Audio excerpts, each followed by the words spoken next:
Jenis-jenis cerita fiksi diantaranya yaitu yang pertama, cerita jenaka atau cerita lucu. Cerita jenaka atau cerita lucu merupakan bagian dari cerita rakyat yang berunsur jenaka atau lucu yang dapat membangkitkan tawa. Contoh dari cerita jenaka yaitu Si Kabayan Sunda, Lebay dari Malang Sumatera, Pak Banjir asal Jawa. Jenis cerita fiksi yang kedua yaitu mite atau mitos. Mite atau mitos adalah cerita dari masa lalu yang dianggap benar-benar terjadi oleh penganutnya. Contoh-contoh mite diantaranya yaitu Nyi Roro Kidul, Jaka Tarub, Semar, dan masih banyak yang lainnya. Jenis cerita fiksi yang ketiga yaitu fabel. Fabel adalah cerita binatang, menceritakan kehidupan hewan yang berperilaku seperti manusia. Contoh-contoh dari fabel yaitu si kancil, kelinci dan kura-kura, bebek yang buruk rupa, dan masih banyak yang lainnya. Jenis cerita fiksi yang keempat yaitu legenda.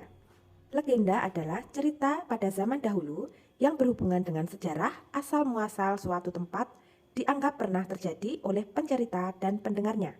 Contoh-contoh dari legenda diantaranya yaitu Si Malin Kundang, Candi Prambanan, Sang Kuryang, dan masih banyak yang lainnya. Jenis cerita fiksi yang kelima yaitu saga atau sage. Saga atau sage menceritakan tentang kisah lama yang menceritakan tentang kepahlawanan dan keberanian tokoh dalam cerita.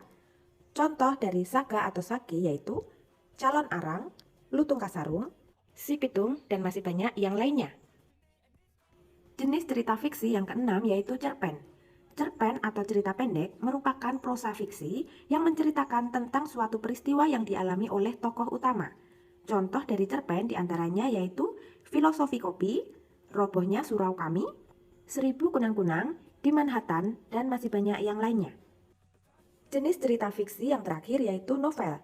Novel adalah karya sastra yang berbentuk prosa, hasil karya imajinasi yang membahas tentang permasalahan kehidupan seseorang atau berbagai tokoh. Contoh-contoh dari novel diantaranya yaitu Bumi Manusia, Laskar Pelangi, Negeri Lima Menara, dan masih banyak yang lainnya. Nah, anak-anak hebat semua, demikianlah video pembelajaran kita hari ini. Semoga video ini bermanfaat. Terima kasih sudah menyimak video ini dari awal sampai akhir. Jangan